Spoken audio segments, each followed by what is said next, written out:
in London this week for the Commonwealth Heads of Government meeting, and we're very honoured that you've agreed to join us as a guest on Good Afternoon, Prime Minister. I said that the election results were astonishing to the world. I wonder if they were astonishing to you, sir? Well, the results were not astonishing to me because I expected them.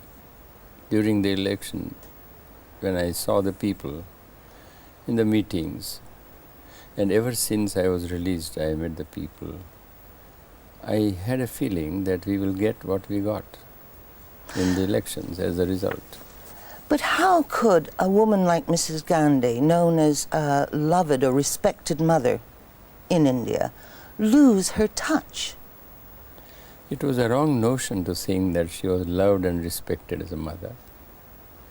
It was only authority which made people respect her.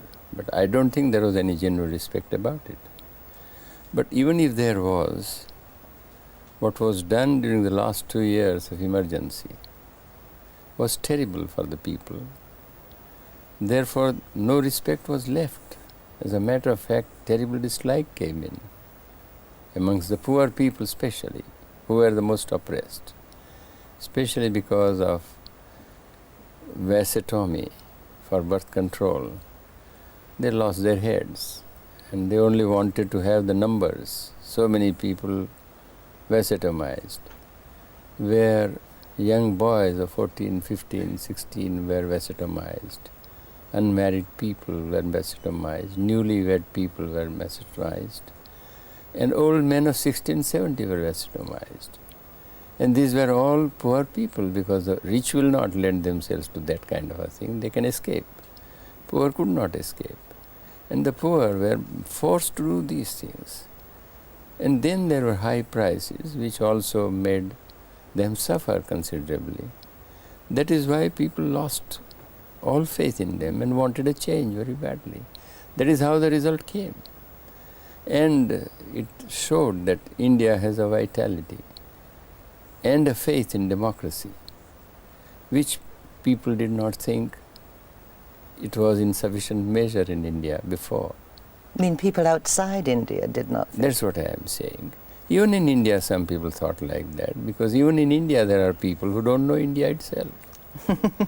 That has been the result of the Western influence.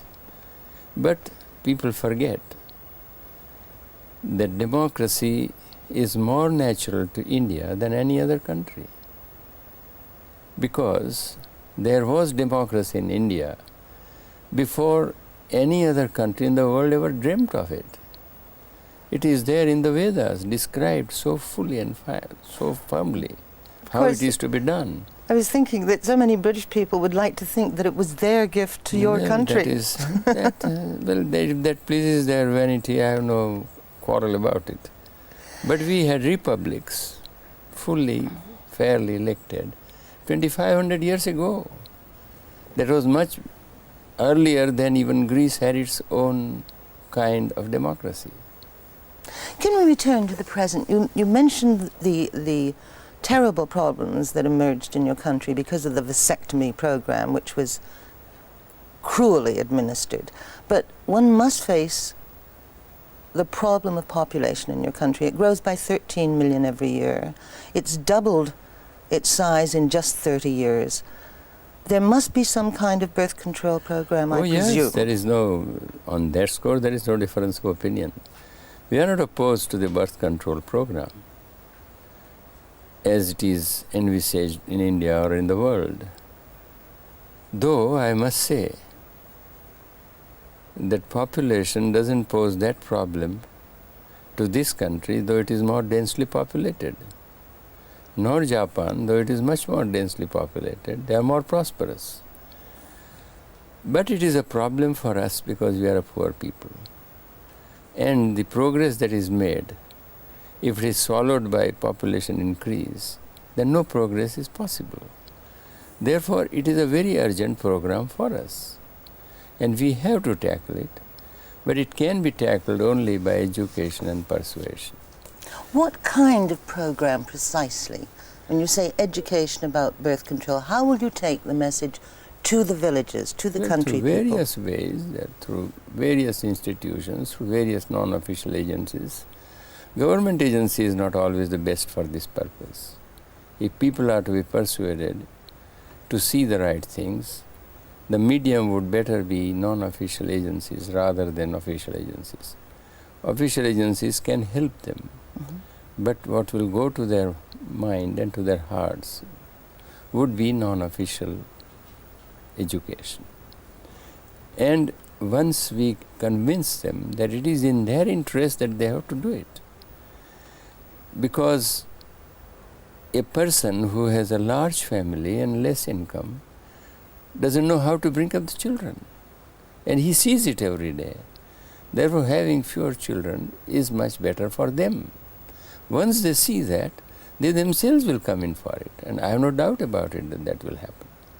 When you say non-official education or persuasion, there must still be somebody in charge of that persuasion. Well, there are various non-official institutions like corporations, like panchayats, councils, other social organizations, women's organizations. There are many organizations working in my country like that. We can enlist the help of all of them. And government, that is the task which government should do. Government should organize all these agencies and help them to do their work efficiently. That is what government's business should be. Or the spending of money on it, whatever is required, must come from government. Well, this, of course, is the democratic ideal, cooperation rather than command. But in your country, its very vastness, the split between city and village, and the problem of illiteracy, how can democracy work without a highly informed public? Well, you have seen it working very well. People thought that we are no good for democracy 2 years ago. Our reputation had gone down completely. There was hardly any respect left for us in the matter of democracy, because the people were put under such a terror that they could not say anything, and they submitted themselves to this kind of a rule.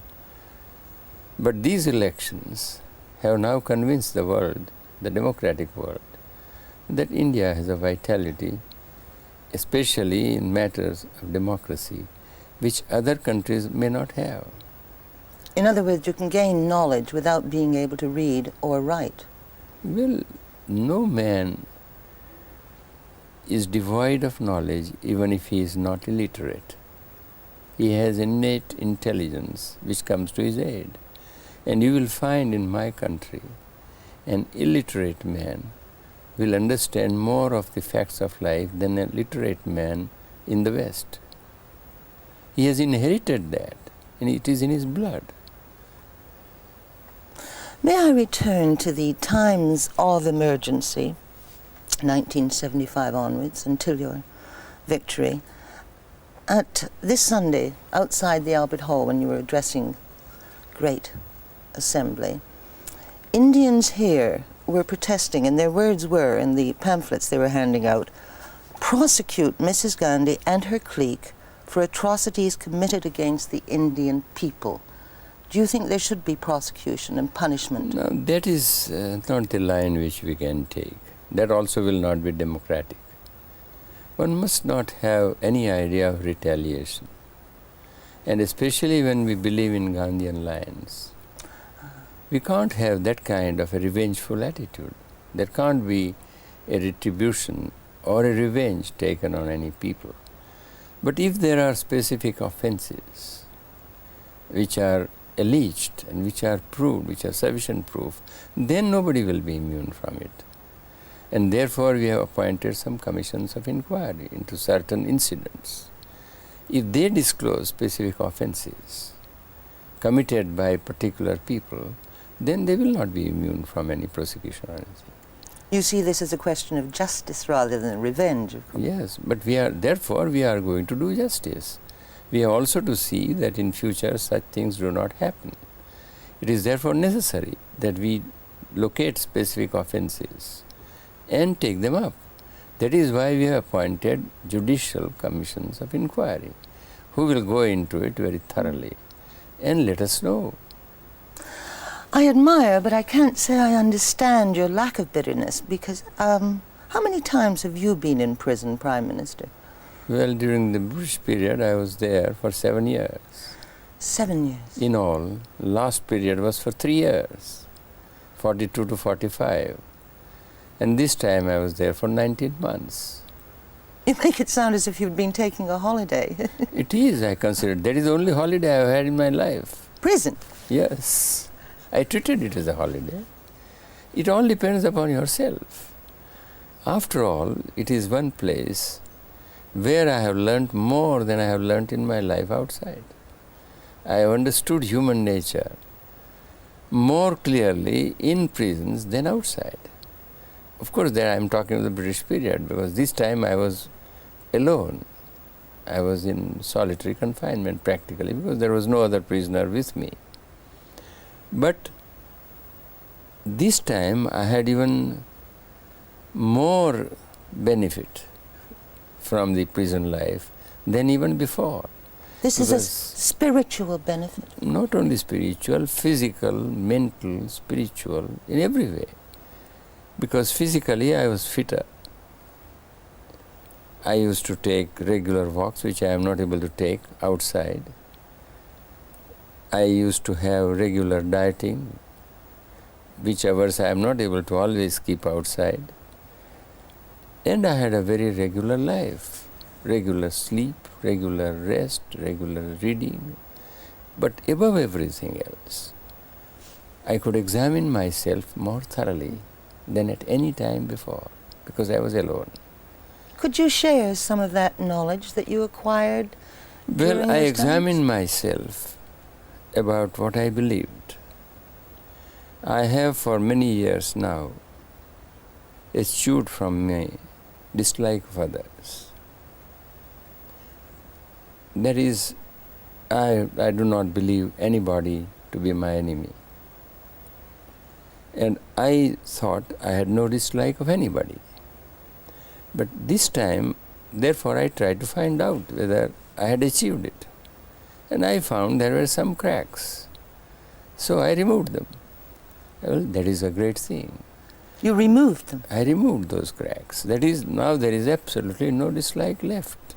Are you a man of complete virtue then? Well, I can't say I have reached perfection. If I reach perfection, I will be with God. Then I won't be here. But you're a man of incredible self-discipline and control. You don't smoke, you don't drink. Of course, you don't eat meat. You have been celibate since you were 29, after your 5 children were born. That's true, isn't it? Isn't it tempting to want to impose this kind of discipline, this kind of virtue and the rewards it brings upon other people? I don't want to impose on other people, because unless this is completely voluntary and comes from within, it will have more disastrous effects than beneficial effects. Nothing imposed on human life can be beneficial to the human life. That is my conviction. And moreover, there are many ways of improving oneself. Mine is not one patented way only. It is one of the ways. And who am I to be wiser than other people? I don't consider myself better than other people, so that I should try to improve them. I would not attempt it. Can I say something that's very personal? Just watching you and listening to you. You are 81, aren't you? I am. It's hard to believe. Do you think it's because of your ascetic life that you look and seem so young? I don't think I am an ascetic. I wouldn't be here if I were an ascetic. Do I look like an ascetic, dressed as I am? You look like a very healthy, much younger man than the 81-year-old. But not an ascetic. Not. Just a man of discipline. What I believe in is self-control, having willpower, which does not bend to any wrong thing. That requires a long process of training oneself and having self-discipline. But self-discipline can be beneficial and can go on strengthening itself when you derive pleasure from the attempt and not impose it on yourself. Well, that is how I have tried it for many years. It's not only now. I have been doing it ever since I was 25. So it is a practice of 55 years and more. Therefore, it's a long way an arduous path and tremendous work for oneself, within oneself, And for oneself. without any public gaze. Prime Minister, have you had a chance, aside from the Albert Hall meeting, to meet the Indian community that lives in this country? There are now, well over 350,000. More than that. The Indian community must be about 600,000 or perhaps more. But I have met many, that is individuals, and I met them in a meeting 2 days back at the Albert Hall. I thought of meeting them in the Hyde Park so that 100,000 might come. But then it had its own problems, and the weather here was a greater problem. Therefore arrangements could not be made. And then some people might also disturb. Therefore the organizers didn't want it in the Hyde Park, otherwise I would have enjoyed it. But Albert Hall by itself contained about 6,000 people, so it was a large number. What would your advice be to not just the 6,000 or the 100,000, but to the 600,000, as you pointed out, Indians living in this country? Do you think they should integrate more fully than they seem to have? Well, I told them 2 days back when I met them that I want them here to live as a part of the life here and not distinct from them. They must integrate themselves while they maintain their own culture. That is the best part of it, so that they can give benefit of that part also to the people here, and that is how they become useful to them. Well, I gave an analogy that you must be like sugar in milk. Milk is very large quantity and sugar is a small quantity. And sugar gets dissolved and doesn't get out afterwards. But once you take milk with sugar, you don't like afterwards milk without sugar. That is the state you must achieve. That's what I told them. Finally, Prime Minister, the Commonwealth itself, the meetings you've been attending, what practical use does it have? Is it just a symbol, the Commonwealth? Well, it's not merely a ceremonial organization, in my view. I would not have any interest in it if it was that. But I consider that it is a very valuable organization from the point of view of human relationships. It is an assembly or an association of varying nationalities, independent people, free people, with different cultures, with different colors, with different histories, with different backgrounds, and consists of people who were exploited and who were exploiting. And all that is forgotten, and they come together. And if they work together in harmony, it will be leading to a great future for the whole world.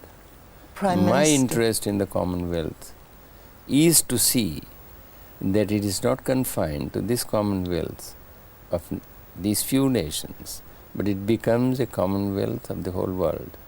Prime Minister Desai, thank you very much for sharing your valuable time and your views with us. Thank you, sir.